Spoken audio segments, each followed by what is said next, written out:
All right, I'll do my best not to get kicked off of this one here. All right, welcome to episode 178 of the Canadian Prepper Podcast, recorded September 25th, 2022. My name is Ian, and I'm a hermit fueled by caffeine and stress on Vancouver Island. And I'm Jeff. I'm based in Central Ontario. I'm a target shooter, ham radio operator, general overall handyman, and weather nerd. And I'm Brad. I'm in Eastern Ontario. Consider myself a part-time amateur prepper, constantly trying to better myself. And I'm Darius. I'm a local mag leader and avid prepper in Southern Alberta. I'm Pierre. I'm a beard owner and t-shirt artist. Yeah, you didn't have anything, so I had to do something. Yeah, sure. I was like, I'll just run with it. We're good. Yeah. It's not if wrong. you want to help support the show and keep the Canadian Prepper Podcast on the air, buy some swag. We have both the Canadian Prepper Podcast t-shirt and the Tactical Velcro patch. You can find them both at www.prepperpodcast.ca. All proceeds help keep the lights on and the backup generator fueled. And if you're enjoying the show, please take a few minutes to like us on Facebook and submit a review on iTunes. Also, we want your feedback, good or bad, or just if there's a topic you want us to cover, you can email us at feedback@prepperpodcast.ca. All right. The only reason I said that, Pierre, of course, is because I'm totally jealous because I've got my mini PR going on right now, but it's going to disappear in like a couple days. So, Yeah. But it took me 2 years. 2 years. Grooming standards. Yeah. Unfortunately, it's going to all go away. But anyway, we have some OCD content for you tonight in this episode. We're going to start off with some recent news, update our personal preps, then we'll get into the main topic, which is Pantry Rotation.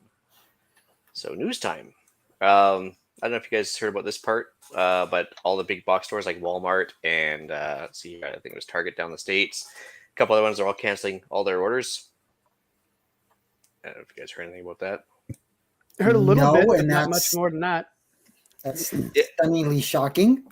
Well, it's interesting because I think a lot of people, when they shop at a lot of these places, because they have either excess income or how do you describe it? Like they're budget conscious or whatever. So I think as soon as something goes hiccup in their budget or whatever, I guess they had stimmy money or whatever coming in, it all came to an end down in the States here, 2 weeks ago, and then in Canada with the interest rate changes and everything else, and I guess people are having a tougher time affording a house and stuff, so maybe they're just skimping on all the extras. So it seems that it's like across the board, all the big box stores are just kind of saying, you know what, we're not anticipating any sales this fall, so never mind. And so the good news is that took care of the backup of the ships at Long Beach and a couple other places. There's no more backlog of the ships trying to unload stuff because there's nothing coming in. So, but the only problem I can see with Amazon... that is supply and demand is going to start kicking in, and the prices are going to start going up because people can't find what they're looking for. Well, yeah. I mean, I went in for an ironing board to Walmart yesterday, and there's supposed to be like 3 different types, and they only had one, and they only had one of that one. So I was like, I guess I'm getting that one. It's like, yeah, very interesting. So anyway. Yeah, I've heard in the last week or so that even Amazon is starting to cancel theirs. Well, Amazon Prime Airlines or whatever, the plane fleet they use to deliver their Prime packages, they're like basically grounding. I guess the FedEx CEO basically said they're anticipating a winter of severe illness and death for his airline.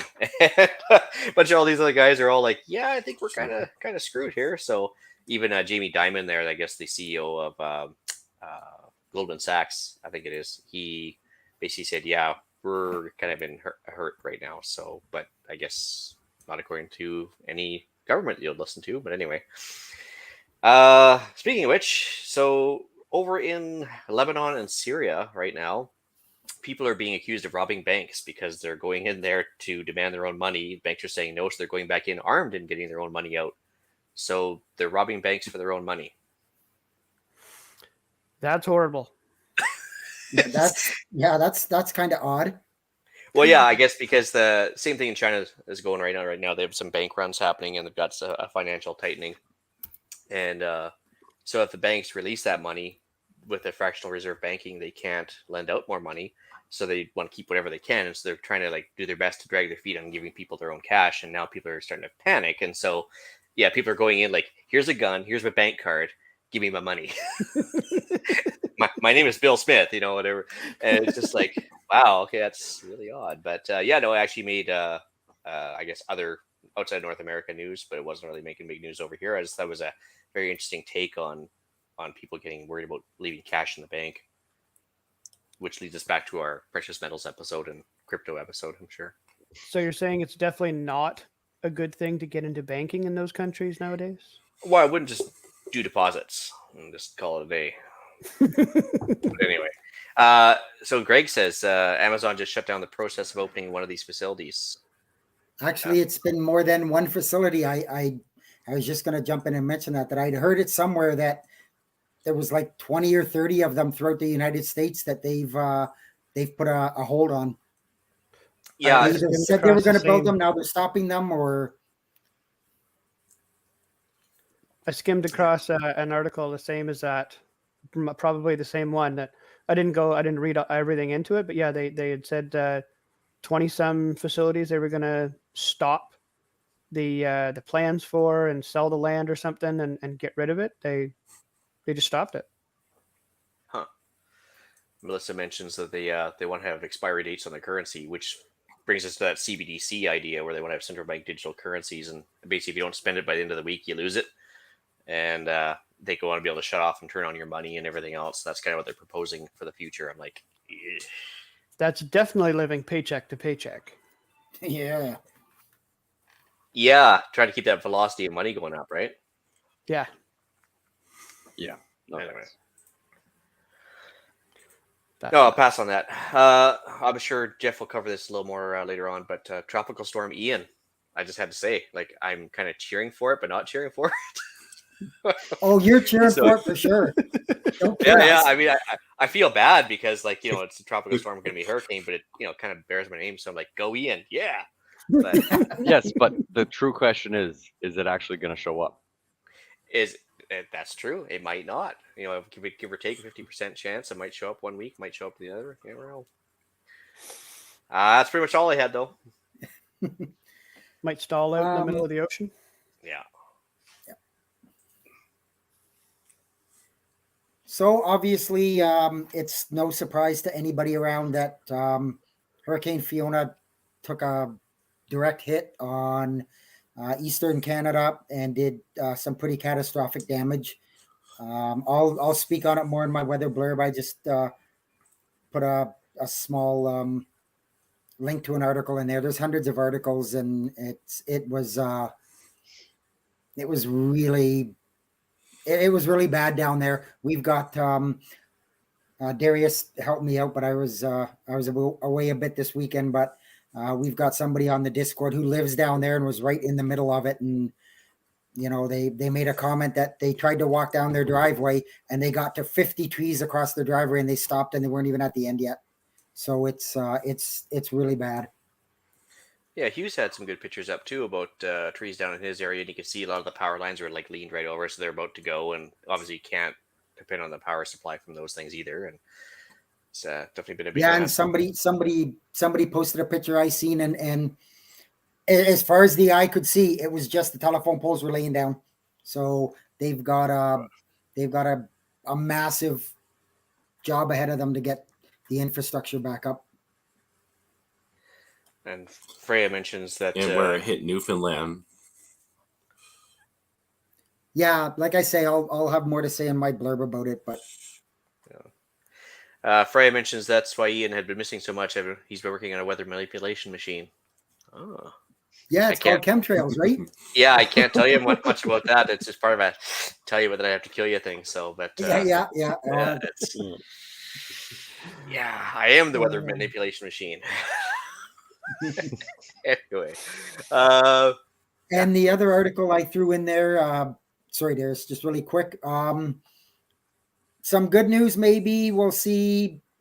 We don't like to get into too much politics on this CPP. That's for the other one, but looks like the Canadian government is finally going to lift most of the COVID border restrictions. You're not going to have to be vaccinated anymore. The ArriveCan app is going to become optional. But they just can't let it all go. If you get on a plane or get on a train in Canada, you still got to wear that face diaper. And I think we're like the last jurisdiction in the world that still does that. We are. Yep. Yeah. Yeah. So isn't that all tomorrow starts? Like The 30th. 30th. oh, the 30th. Okay. The order in council or whatever it was to put those restrictions in expires on the 30th, and they're not going to renew it. So Yeah. apparently, Suspended unless- for now. yeah, so, there's it's funny. There's a court case going on. Somebody's suing the government about that, and it's supposed to go to court this coming Wednesday. And the government's saying, "Well, we're getting rid of it, so just scrap it." But the guy who's the one kind of leading the lawsuit says, "You're not getting rid of it. You're only simply suspending it. So if the courts stop it, and then all of a sudden you decide a month later to bring it back, I got to start the process all over again. And I don't want to do that, so I'm not dropping it." And so, of course, now the government's wanting the judge to drop it, and so we'll have to see what happens.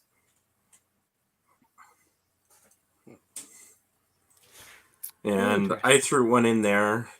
NASA has launched a social media campaign to allow people to help submit names for the new mission to launch a probe to Uranus. It went about as well as you can imagine with the names that were submitted. It's like a dirty version of Bodie McBoatface, but you can only imagine where we'd go with that. Oh, it's Yeah. that and worse. No. No. What's wrong? You'd It's think just a that, protein, right? What's the the big deal? people who are launching, right? You'd think the people that were launching shuttles into space would know that that's not a good idea to submit to social media to decide. Yeah, come up with like just your own name, just Zeus or something like that, or whatever. Even that would probably be mistaken for something. But anyway, I digress. Shall we move on to what we've done lately for preps? Before we got ourselves in trouble, yes. Yes.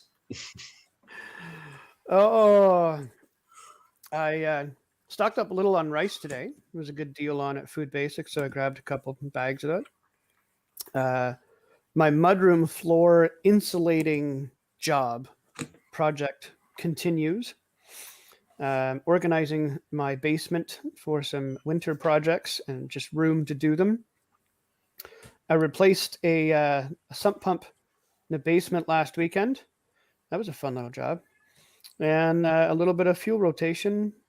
Other than that, work, and a little bit of more work. I topped up my fuel stores, my gas and propane last week for a projected severe weather outbreak in our area that thankfully never occurred. So I'm already prepared for the next one.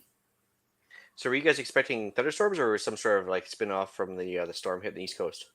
No, it was a totally separate system. I mean, everything was in place for it to be a very severe, like multiple tornado outbreak. The humidity was there.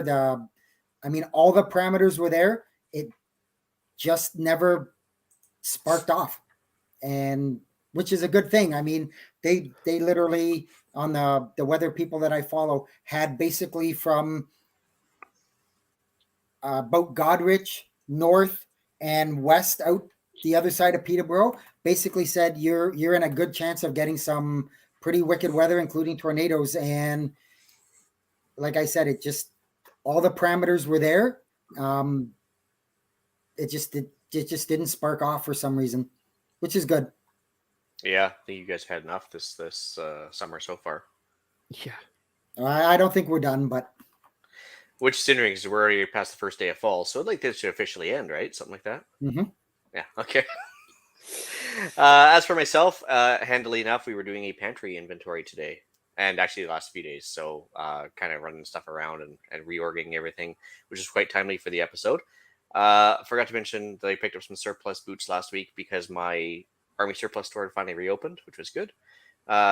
Brad just reminded me, I think, of window installation. We have a sunroom that's kind of no longer a sunroom type of thing, so we decided to insulate some windows.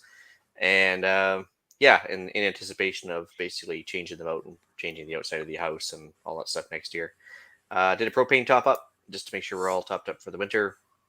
That's our backup heating and our backup cooking and primary cooking too. Let's see here. Did another Jenny run just to get it serviced up for the fall. All the exposed metals on like hot exhaust things and the splitter and everything else that all got rusted up over the summer. I decided to paint all those up, make sure they're good for the heavy rain season.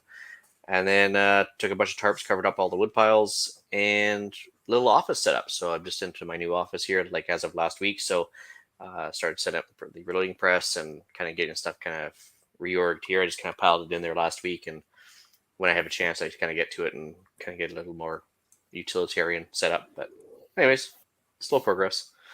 That's about it for me, Darius. And about the only thing I did besides working nonstop all weekend is I went in and had the chance to sight in my rifle this past week. So went down to a range and put about 40 rounds through that. And everything's working perfectly. Right on. That was a 308, right? Good. Yes. Right on. Cool. All right. I guess time to move on to the main topic here. So why are we talking pantry rotation? Well, first of all, I guess buying in bulk saves you money. So hopefully we all, when we see those sales on rice and stuff, we grab them when we can. And, we end up with piles of rice and we got to figure out how to make sure we don't waste any of it. So because I don't know what you guys, but, before I started getting organized with this stuff, I was getting to the point where I had 10 bags of rice and I was eating the newest one first. And then there's one that had been sitting there for 7 years. And I was like, oh yeah, now it's all kind of manky and gross. I don't want to touch it anyway. And I mean, how many people have that can of cream corn sitting in the back of their pantry that they haven't touched since they moved in and everything else too, right? Yeah, got a couple of those. Who eats cream corn, really? Shepherd's pie, buddy. Seriously, I don't. Shepherd's, oh yeah, that's a good point. Shepherd's pie actually would kind of be a natural for it, wouldn't it? I have a traumatic childhood experience. One of our neighbors used to have us over for Grey Cup Sundays type of thing, and one of the side dishes was always cream corn. Like it was like clockwork, and they felt that everybody needed their own personal can of it, so it was kind of heaped on your plate. And you were like, after a while. So yeah. If my dad's laughing, or if dad's watching, he's probably laughing right now because he knows exactly what I'm talking about. But anyway, yeah, pretty much. So two schools of thought on this. I guess you watch the old movies like what's it, Battle of the Bulge and everything else, and they're like, let's hit the supply dump. That stops them cold in their tracks, type of thing, right? So a lot of people are really hesitant to put all their stuff in one space. So they have 15 cans of peanut butter in one place versus the usual prepper technique of squirreling a jar of peanut butter underneath the couch and one in the shed outside and one buried in the backyard and everything else. But the problem is it's easy to lose track of stuff that way. Plus, if somebody were to break in or seize your stuff or whatever, it's easier for them to take it all if it's in a supply dump. Wait, you bury peanut butter? Shh. Metal detectors can't find it. Duh. Very true. Very true. My dog squirrels sure can. Yeah, I was gonna say, I think my dog would have that dug up in about 15 minutes. First of all, I'd have to have soil on my property, which I don't. It's just rock piles. So, but then, then of course the dog would, dig it up in a heartbeat and be like, "Thanks, dude. That was awesome." Yeah. So that's the problem is right, guys? Because I don't know what you guys. When I first started prepping, I would have a box of 22 in the underneath the carpet and one over there in the paper shredder and everything else. And before you know it, you don't realize that you have never enough 22. What I'm saying, you have lots of 22, you don't realize it too, right? So it's always nice to kind of keep track of that stuff. Can you really have too much 22? Probably not. Nah. Anyway. So what I'm trying to do is avoid excessive duplication and or just how she helps you realize that you maybe don't have enough of some supplies during COVID there. I think we were talking about when COVID first hit and we were doing the toilet paper panic runs and stuff. We're talking about all that stuff. And I realized at the time my wife was away. She was on a trip when COVID hit there. And I only had one jar of peanut butter in the entire house. And I was like, I don't think I can get through the apocalypse on one jar of peanut butter. So, but I thought we had lots, right? So I went to the closet. And I was like, do. And I kind of opened it up. I was like, oh, this is alone warrants a trip to the Costco. And since I've mentioned peanut butter twice in the last 5 minutes, you know it's a thing, right? Mm-hmm. Sorry. Yeah. So, and that's where tracking it a little bit, I guess, and just having a piece of paper somewhere or something and knowing how much inventory you have it takes a bit of the guesswork out of. I mean, if you've squirreled a bunch of waste somewhere, maybe you lose track, but Well, that's the problem too. Is like you can't have a pantry rotation without some sort of inventory list, right? Because my brain's not that good, and trying to remember all those little hidey holes for the peanut butter is a problem, right? So now we're butt up against the other prepper mindset of OPSEC, right? So it'd be great to have a pantry inventory on Google Docs and accessible from your iPhone and your laptop and everything else. By the same token, you're basically just giving a copy to Bill Gates and crew.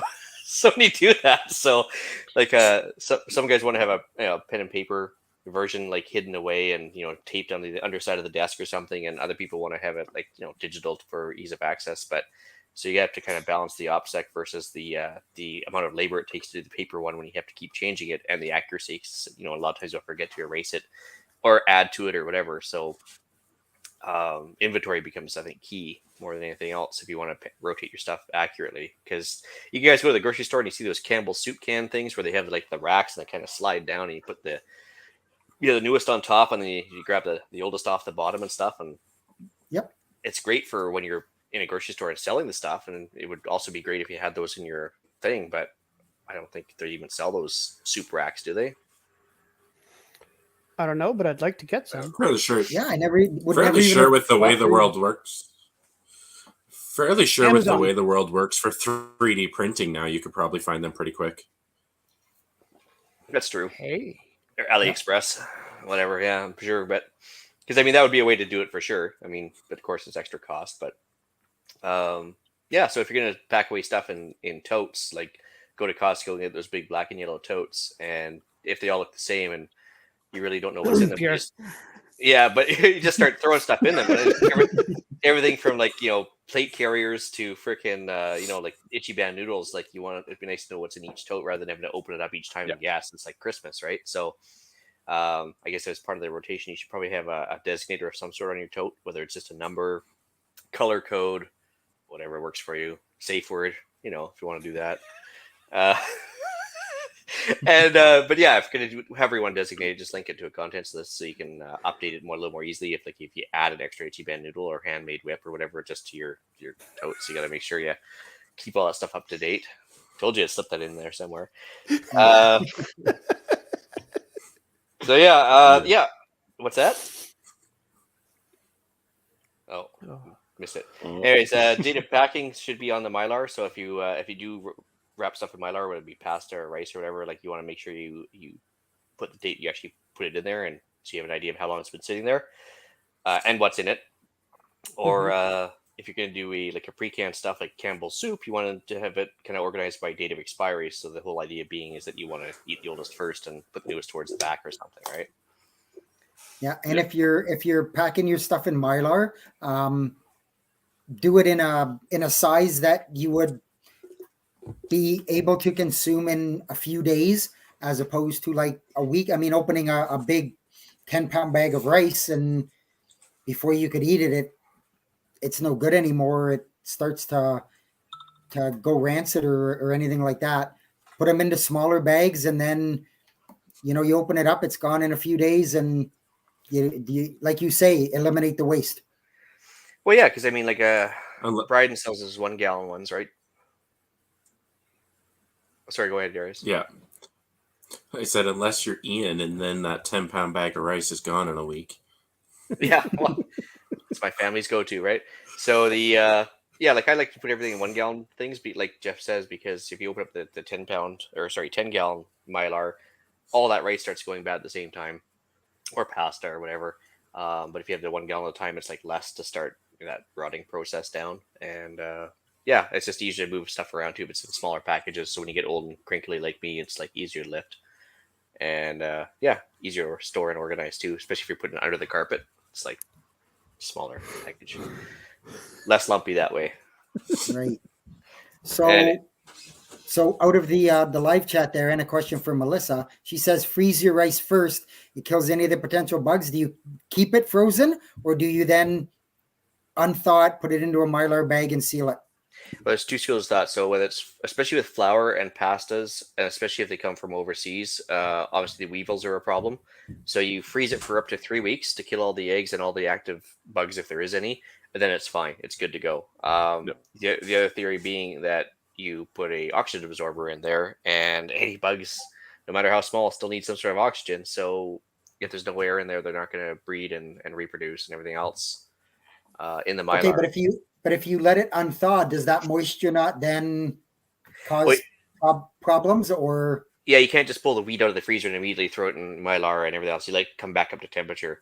It's kind of like when you go hunting with your rifle or your bow and you come back in and it's covered with condensation. You don't just shove it in a rifle sock and throw it in the closet, right? You got to let it kind of come back up to temperature before you.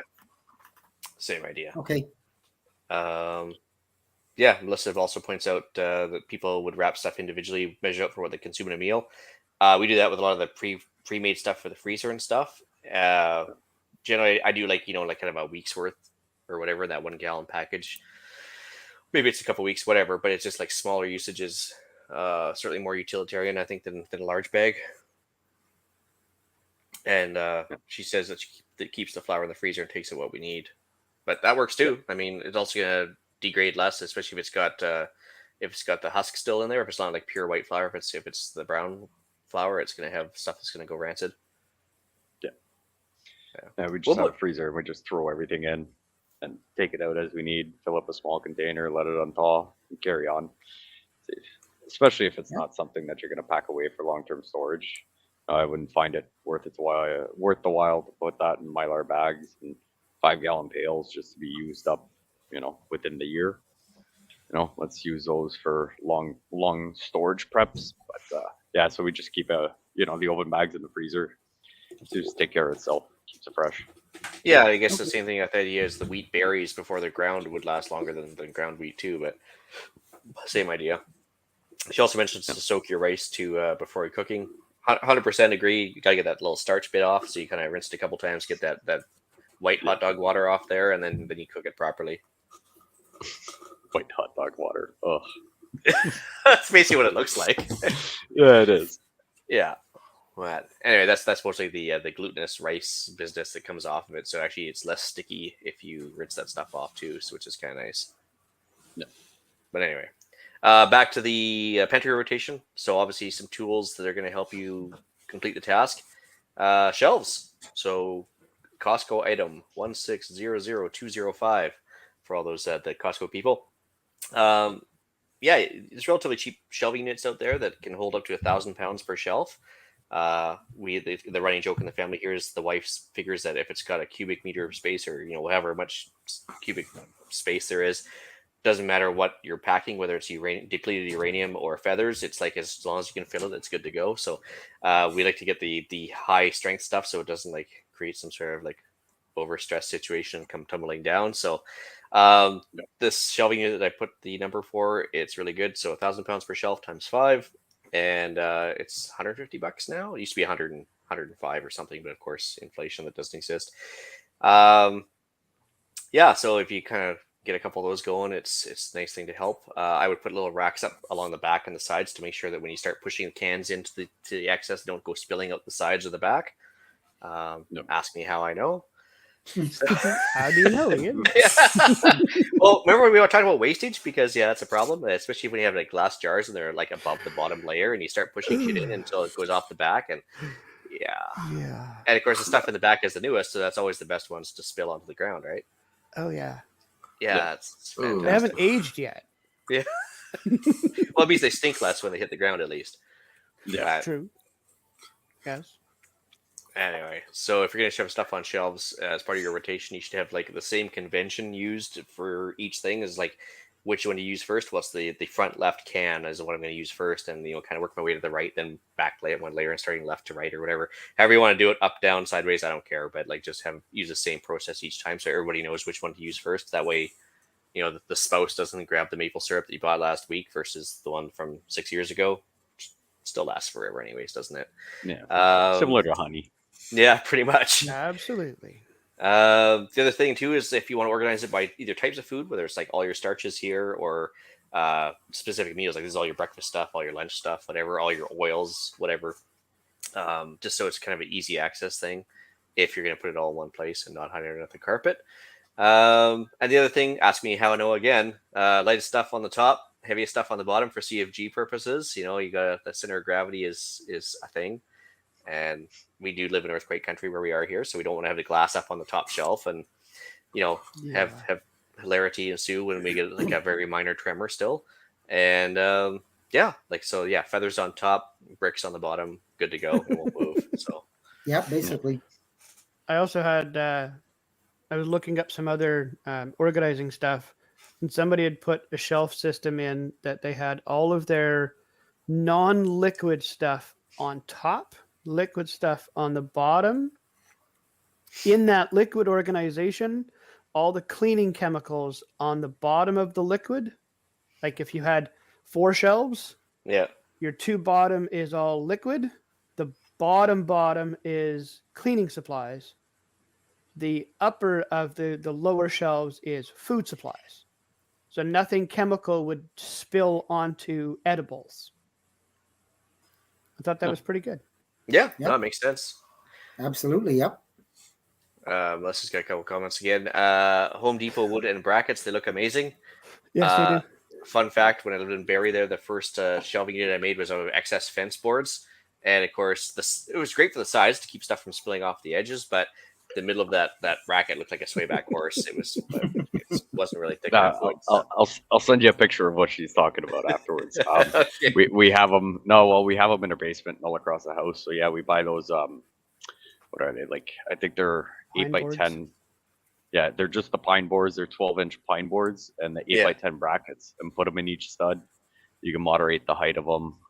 Then we've got nice boxes that cans fit in nicely, like parts boxes like you'd find or whatever, just for our day-to-day stuff. And they look good. Everything stays clean, compared to if you don't have the room to get a nice 8-foot shelf in there. You can make your own little 2-3 foot shelf on a wall, 4 or 5 up, fairly cheap. Little, you need to have a few tools, but nothing crazy to make.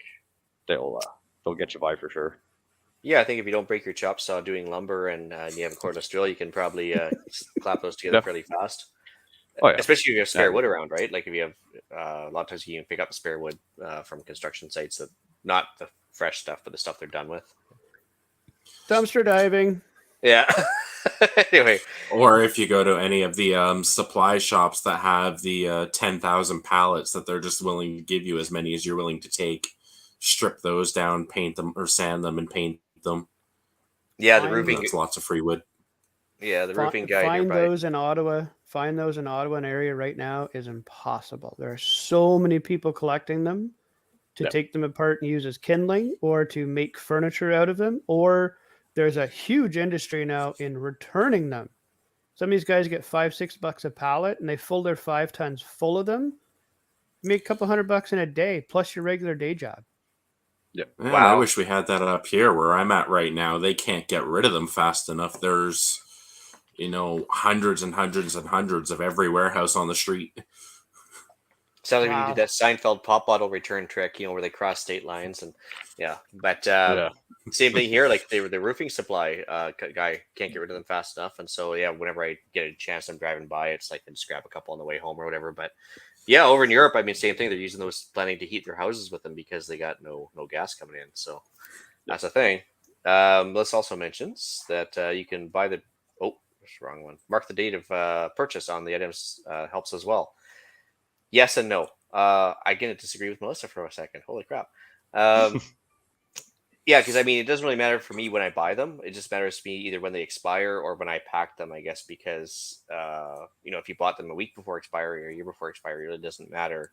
But at least I think the expiry is kind of a nice, consistent use by date or whatever, like that you can kind of work around. But date of purchase just adds work for me. I don't know. My wife does that. She actually she marks the date of when we open something to see when we actually use it up, and then see how long it takes us to go through AJAR, and that has how we figured our yearly usage. So whether it be like the laundry soap or whatever, and it's easy to figure out your yearly usage if you figure out how long it takes to go through one. But that's about it. My mom used to do that with our canned stuff. She would write the best before date or whatever you want to call it. Would write that on the top, and it's a quick look at it. You could see the date. Oh, wait a minute. That the best before is like a week away. We better use that up. And, I mean, absolutely. If you've made your own Mylar bags or whatever, absolutely, there's no problem with saying it was packed on this day or whatever. But yeah, I found that quite convenient. Mm-hmm. Pierre, help me with this one. Says she also mentions you can buy the breaks that you add to the towel rack, and you can hang things from this as well. I think brackets. Oh, Add the okay. towel. Yeah, brackets is what she means. Gotcha. Typos. Yeah. There you go. Makes more sense. Yes. Cool. Let's see here. What else we got? Other tools. You're going to need, besides the shelving, you're going to need the totes and a means of labeling. So people with label makers, rejoice, I guess. I personally don't have a label maker that I use generally because those label cartridges are like stupid expensive. So yeah, green masking tape from my leftover painting jobs and a Sharpie marker, so I can rip it off. It's not like same with you're rotating the gas or marking totes or something, just so you can rip it off and change it up if need be or whatever. I just find it's easier to do it that way. My label maker is my wife. Hopefully she's not within earshot, is she? Yep, she's in the next room. Oh, okay, that's bold move, Cotton. We'll see how that works out. Yeah. Brad may or may not be here. I go with what you were about to say the first time. Yeah. I go with what you were about to say the first time. It's the black totes with the green duct tape and black Sharpie. Yep. Anyway, let's see here. Small step stool. So for the vertically challenged among us, small step stool to get up those upper shelves, so you don't like kind of reach and pull and bring what 3 things down with you. So even if it's just like a foot or whatever, just something to get a little bit extra kind of reach around, for lack of a better term. And then you can reach stuff towards the back of the shelves if need be, if you're putting stuff away in the back, just to help prevent that wastage again, right? Yep. All right. Yes, sir. I mentioned the overfill rails on the side, and the back especially. Like we got one of ours up against a window, so of course, if it goes on the back, it kind of hits the window too, which even makes it worse. And then other than that, I guess the effort to keep the inventory up and the correction process going often. We do it twice a year ourselves, but since I'm about to become an absentee husband and father, I thought I'd just get it done before I left. And so keep up with that. I guess I should stay on top of things.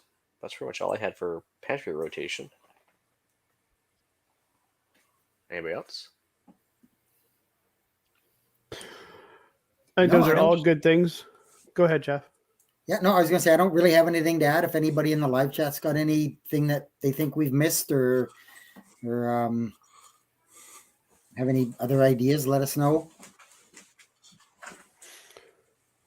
Definitely all good ideas.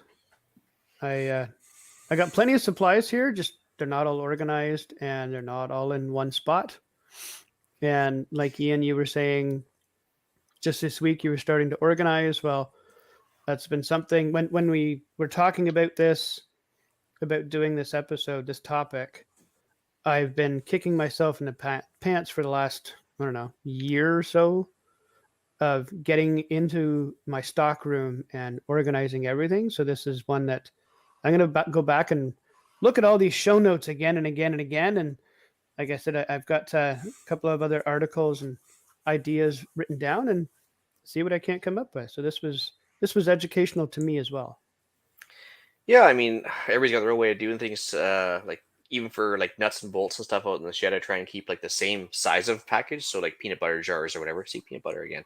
But if you got some way to keep like a uniform container so that it's easier to stack, or easier to, I guess, keep a level surface going if you're going to stack it too high or whatever.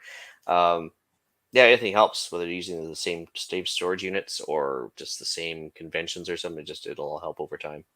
So we were talking earlier about those soup can organizers. Yeah. Greg threw up into the other chat there of a link on Amazon, but it's a US site. So I found it on the Canadian site. There's a couple of different options. Well, quite a few different options there. Nothing over $50 for holding, say, 18 to 48 cans.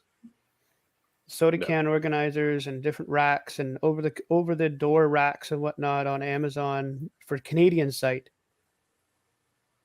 Hmm. Yeah. But that was I pretty think good.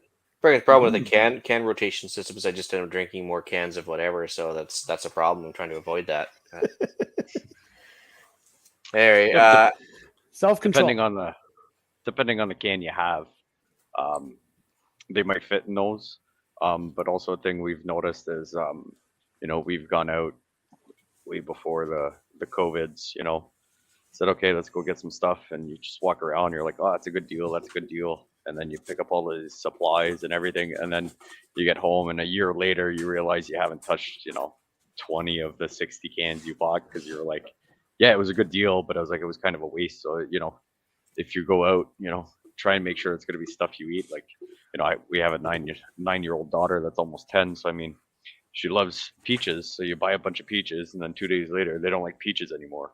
So, keep that in mind on your preps that, make sure it's going to be stuff you actually will eat and you can throw into your regular rotations to consume. So it's not just sitting there for years and years and years.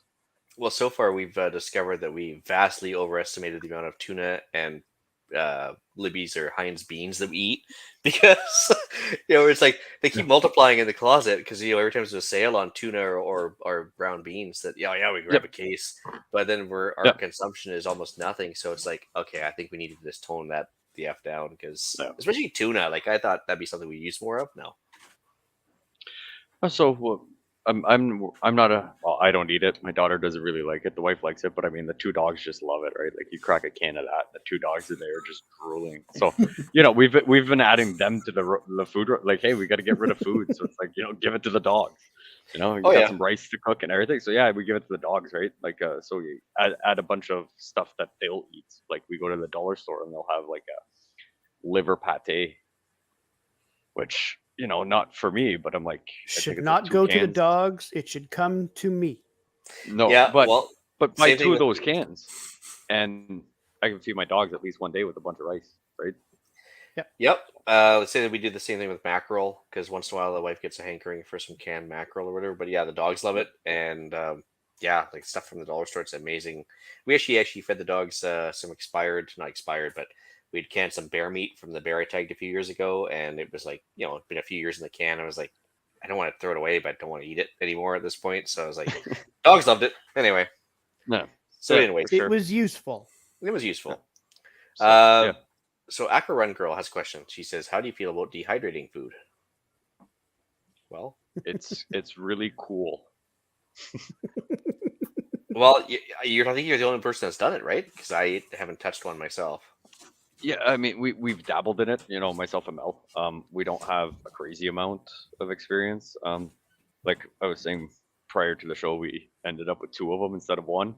We had to pay for both, but I mean, whatever. We said we'll figure it out. So we've just kind of been reading up on it and tried it out one year. Just hey, put a bunch of blueberries, raspberries. We did carrots, we did celery, bunch of stuff, and we kind of just put it in containers and put it on the shelf for, I would say it was a good 9 months to a year. Barely went bad. Still had flavor. So we got rid of it. And, so now we're going to bust it back out. But so we don't like doing it a lot in the winter. One of the big reasons is it's a dehydrator, so it applies a bunch of heat. We don't have AC in the house. So, I mean, when it's 30 degrees out and we've got like 2 dehydrators going, it makes the house like roast like there's no tomorrow. So now that fall weather's getting here, if we're gonna try that back up, and maybe we'll spread the good news and the bad news that we've had dabbling with that. But it's pretty cool what you can do with it. I think if you we tried just dehydrating some local berries and stuff, and then then vacuum sealing them afterwards, and they lasted a couple of years that way because of course take the moisture out and hopefully 100%. last forever. But like freeze dried would be the ultimate, of course, but like dehydrating is still it's a good thing, especially if you have to make it portable. But sometimes some of the stuff, the juice isn't worth the squeeze, like depending on what you're dehydrating, right? Like dehydrating brass, 100% love doing it all the time. But it saves me a lot of work. But I think the wife she's got an Excalibur. Is that the brand dehydrator? But Yeah. I've never tested one myself. Yeah, no, it's a pretty cool. It's a different process. I mean, yeah, freeze drying. I would love to get one, but I mean, those things are crazy expensive and all that stuff. But dehydrator, you can buy different level ones, like just the beginner one. You might not be able to like industrialize yourself and do whatever with it, but I don't know. It's not a bad option. We didn't mind it. It's good for little desserts and baking. Put some raspberry powder in, but it's fresh raspberries you dehydrated yourself. It's pretty good. We did that with pancakes and all that stuff. So That's really good. On point. average, Pierre, how long would it take to, say, dehydrate a couple trays of sliced up tomatoes? What are you looking at? An hour, a couple hours? no, 5 to 8 hours, I think it is for tomatoes. Oh, okay. Right. So it all depends on the water content because you're trying to get rid of the water, and it only goes so much. So it's all temperature regulated, dependent on fruits, veggies, and your meat, right? Because you can dehydrate meat, so you can make your own jerky as well, and all that stuff. So yeah, it all fluctuates on and then if they recommend having an 1/8 of an inch tomato slice and you put a quarter, well, your dehydrate time is going to go up at that point because the water content, right? So like, it's a little complicated, and then we did some screw ups and stuff like that, but like yeah, it's just time consuming and a learning curve. And I mean, at the end of the day, if you buy all your veggies or your good fruits in the winter or in the summer, sorry, when you can buy 2 packs of raspberries for like $3, but your raspberries are like $8 in the winter. If you buy that and you've got a space where you don't mind extra heat going, you can do all that, and then you can still have nice semi sort of fresh fruit over the winter. Okay, good. Yeah. That's a really good point. She says you can make your own spices with that, as well as probably your own tea. If you had some dehydrated mint or something, you could make your own teas of sort. That's cool. Nice little squirrel moment for us there. I think that's pretty much it. So I guess podcast challenge time. I guess I'll just handle that one. Start a rotation or organization system or inventory of your supplies. Figure out what works for you to keep track of your stock. Saves you money, saves you time, and maybe saves your skin in case of something going sideways to make sure you know what you have. So start an inventory system. That's your podcast challenge. Your weather blurb, Jeff? Sure. So as I mentioned before, Hurricane Fiona hit Eastern Canada with pretty catastrophic results. It was the strongest in terms of low pressure storm in Canadian history. Better than Juan and Dorian and those. It had a lower pressure, which the lower the pressure, the stronger the storm.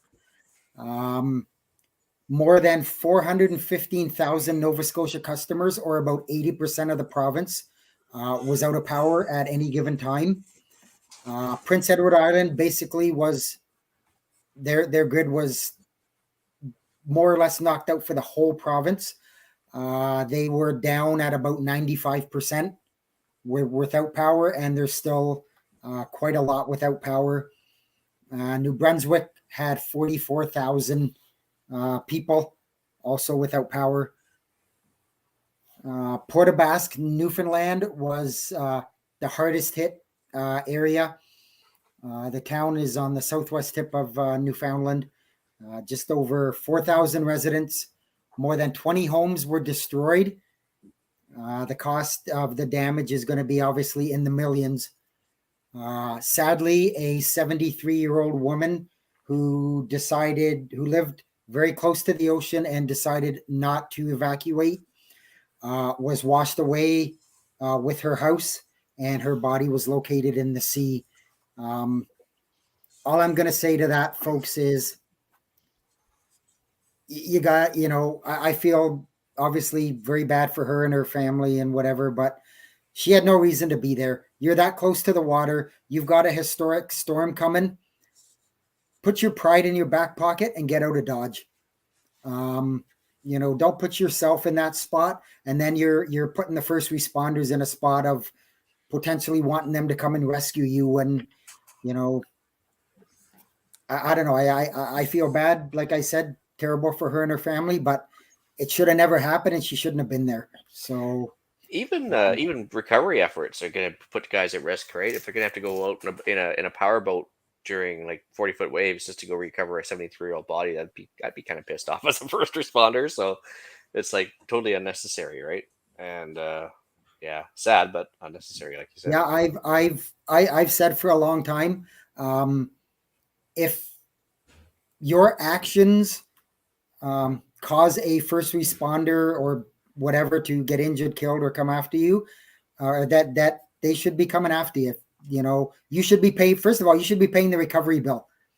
If it costs $100,000 to put that helicopter in the air to go and rescue you, you should be paying for that.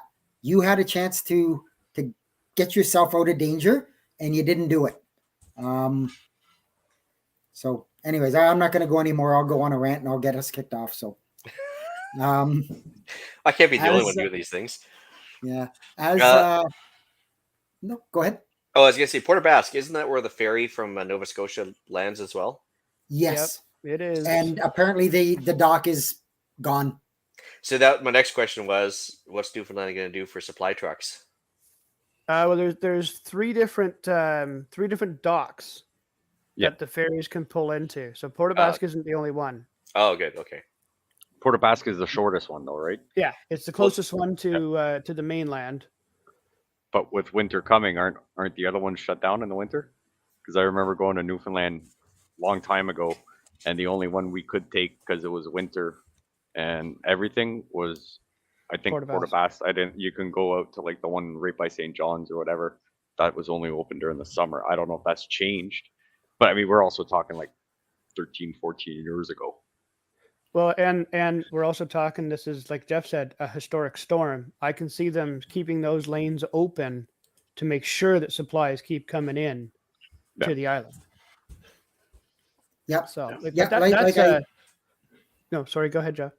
No, I was just going to say, like they said there was, again, like the catastrophic damage. There was catastrophic damage to the port. I mean, a bunch of these. I'm not sure. It's in the article, and I should have put it in the blurb, but it's in the article link that I put in. I believe. Well, no, yeah, it says more than 20 homes were destroyed. Several of them, the erosion of the shoreline was so bad that they just dropped into the sea. So, I mean, we're talking 20, 30, 40 feet of erosion from the shoreline, if not more. Yeah, that's pretty extreme. So, and yeah, well, we heard from Hughes, so we know he's okay. But yeah, I'm sure he's a busy boy right now, doing recovery efforts and stuff. So, Yep. Anyway, so yeah, that's quite the historic storm for sure. And as you mentioned, Ian, your namesake is right now churning in the Central Caribbean, and it's expected to peak out at a Cat 4 hurricane within probably the next 4 to 5 days. The anticipated landfall is going to be in the panhandle of Florida, somewhere up in the northern part, but it's going to skirt the west end of Cuba and come around. At this point, there's still a little bit of uncertainty as to how much rain and whatever, but probably most of the west side of the state is going to be predominantly affected by it. And it's funny that while Canada waits until after the storm to declare states of emergency, and they said today that I believe it was Prince Edward Island asked for help from our military. You knew this was coming. Why didn't they do that ahead of time and have the boots on the ground, or at least have the boots ready to go? Florida has already put out a state of emergency, and the governor's declaration frees up emergency protective funding and activates members of the National Guard. Why didn't we do that? Yeah, that's for the other CPP, I think. Yeah. But the interesting thing is too, yeah, like I mean, once again, you saw articles of people like doing the last minute panic grab, which they do in Florida too, I know. But I mean, like still after COVID and everything else, like, and they had plenty of days of notice, and sure, like the storm's 6 hours out, these people are still shopping at the grocery store for last minute food. I'm like, really? Like, yep. Don't get it. Yeah. So I've thrown a link in there from AccuWeather. It's got the projected storm track and the timing and all that stuff on it. So have a look at it. And if you're down that way or anywhere in that area, I'm sure it's, I mean, that's where it's going to make landfall, but it's just going to keep going up the coast. If you're in Georgia or maybe even into the Carolinas, you're probably going to get something out of it. So, be aware of that if you're in that area, just because it may be a tropical storm when it hits you, doesn't mean there's not going to be damage. Well, hopefully that means Greg's driving to his bug out location right now. So. All right. Any shout outs, anyone? Yeah, I'm going to shout out to Darius. He's on here, but with this whole storm thing going on, and of course, weather's my big thing. And I ended up having a conference this weekend, and I was more or less out of the loop for 2 days. And, Darius kind of jumped in on the Discord and was reaching out to people and talking to them back and forth. And, that's what we need to do here as a community, is work together and be there to help each other out. So, I appreciated him kind of grabbing the ball and running with it. Right on. I got one for the Island Mentor as well here. Yeah, the guy's pretty much taught me about 90% of what I know here on the island. So, yeah, he unfortunately had a bit of an industrial accident yesterday and damaged his hand. So hopefully he's healing up fast. Anyway. Oh, not good. No, not good at all. So, anyway, let's see here. Deal of the week. Yes. So if you are up for trying out grinding your own meat and making your own pepperettes and sausages, they got a meat grinder at Cabela's for 30% off, I think it is. Yeah, 30% off. It's not a great heavy duty one. I personally have this one. I've done lots of ground deer and everything with it. It's a good little thing, at least to try it out, see if it's something you want, and then maybe you can look at spending a lot more than $70 for a heavy duty industrial one, but it's a good start. I've got no complaints with it. Just take your time. It's fun. Yeah, I think just like blenders and stuff, you can never have a big enough one, but I think if you're going to try and dip the toe in the pool, it's a good way to do it for sure. Yeah. Cool. Email reviews. So we have an email review here from John. He says, so I came upon my old Boy Scout manuals from the 60s and early 70s. There is, of course, a huge amount of great bushcraft and survival skill information inside. But one thing that jumped out at me is there are no stoves anywhere. No mention of stoves, no photos of stoves, and no reference to stoves in cooking directions. All cooking is done over an open fire. After pondering this for a bit, I decided a few things. Fire starting in a survival situation is a tier 1 skill, and it deteriorates over time. Campfire cooking is also a necessary skill, and it too deteriorates over time. When was the last time you cooked your entire meal over an open fire, and do you roast it in the flames? Must you wait until there are coals, or can you bury it in the coals? I'm sure that even the newer generations can impale a hot dog on a branch and cook it over a fire, and also apply the theory to cooking fish. But campfire cooking, done right, also needs tools. Who has a pot in which you can cook a meal for 4 people? I have visions of the youngsters trying to cook a damp squirrel in their 750 milliliter titanium cups. Many on this podcast must have experience with a cast iron skillet, but who has used a Dutch oven? I resolve to skip the stove and only cook on an open fire in future trips. Oh, how much time will that add to the task of cooking? Wood gathering, fire building, fire tending, actually cooking, serving, and cleaning all the pots and pans and utensils. Continue your superb podcast. Okay, let's get the Dutch oven jokes out of the way. I'm just going to jump right out here. One of the unique opportunities I had when I was growing up was I was part of an 18th century reenactment group. We were at the time period we were reenacting was the British Redcoats. And everything we did while we were at the campouts was based off of a cast iron Dutch oven and cast iron frying pans.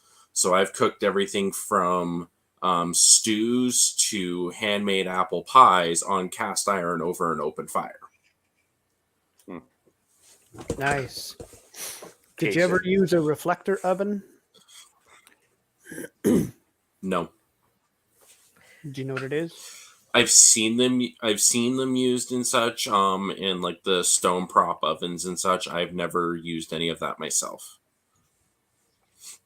Instead, we we must- mostly use the cat tripods. Yeah.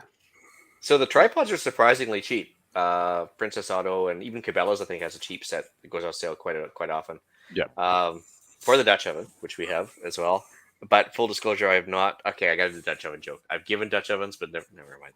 Anyways, okay, I couldn't resist. Yeah, so we've hit the Dutch oven. We've never actually used it that often. I think we tried once or twice. I was like, yeah, it works, but it's just time, right? We don't have time to sit there and play with it all the time. And of course, it's going to sound horrible, but yeah, like when things go sideways and you run out of propane, then we'll worry about learning how to use it. It's horrible, but that's just kind of the way it's gone. Yeah. It's actually very hard to keep them conditioned too, I find, because like we're fighting to fight rust on ours right now quite a bit. That's just because of the moisture here, I think, more than anything else.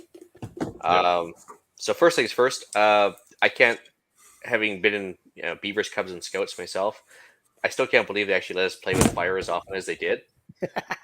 Yeah. Could say we're all like pre-adolescent freaking boys and running around with freaking matches and like strike anywhere matches and throwing them everywhere, and like we didn't catch forests on fires, and it was crazy anyway, but it was good. So yeah, no, 100%. We did not use the stove in Boy Scouts, and yeah, so I guess campfire cooking is definitely a skill, but we did everything from s'mores in foil to potatoes in foil. We've done we've actually done we've done the lattice work fish cooking. So you basically do the fillet of fish, and you do a lattice work over top, and you kind of like squish it between two lattice, and you can do it that way. You can certainly do it on a stick if you want, but then you're probably going to lose half of it in the fire. Let's see here. With the variant and coals, so that's what the Dutch oven's for. It's like, you just put the coals on top and the bottom and cook on all sides. Yeah. You can also do that with fish when you have the skin on.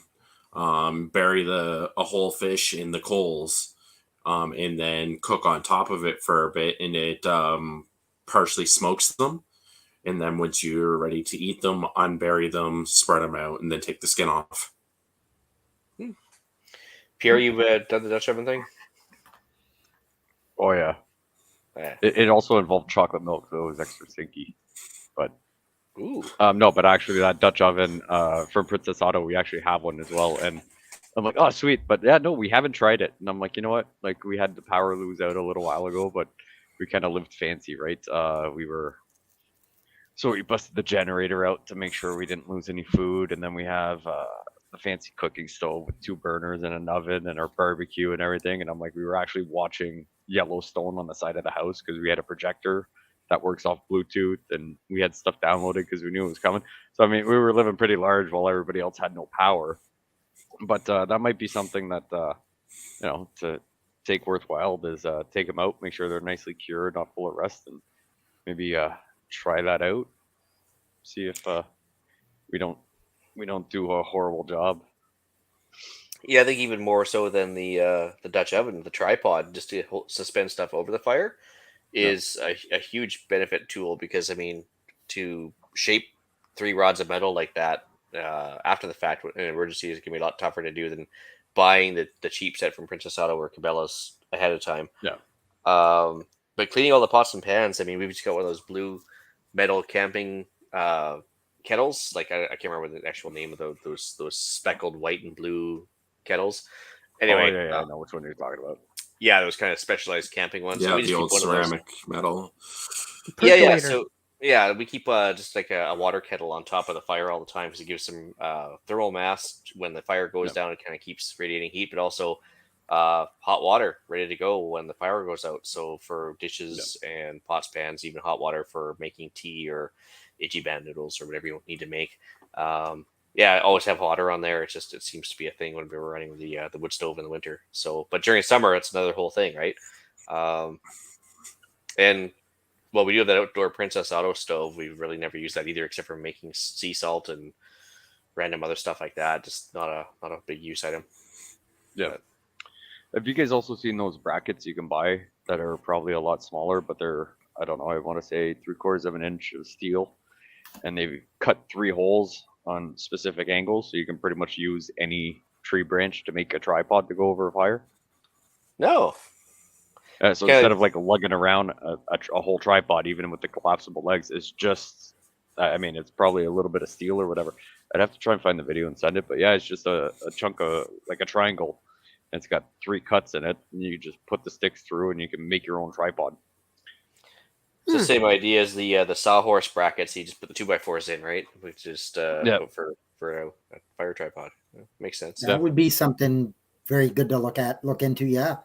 And you're not, like you say, Pierre, you're not carrying around all the metal. You've got, I'm assuming it's probably a round or an oval disc and the 3 holes in the top, and you find the branches and away you go. Yep. So now, yeah, and instead of, I mean, I'm sure you can find a tripod that you can collapse and probably weighs next to nothing that you wouldn't even notice the difference it being in your pack. But I mean, you know, if the bracket's $20 and that's $300, well, just bring the bracket. You're already going to cook over a fire, so you're going to have wood. Go find some good branches and make your own tripod. Practice a skill. Absolutely. Cool. Well, that's pretty much it for today, guys. Ooh, that bracket you were talking about?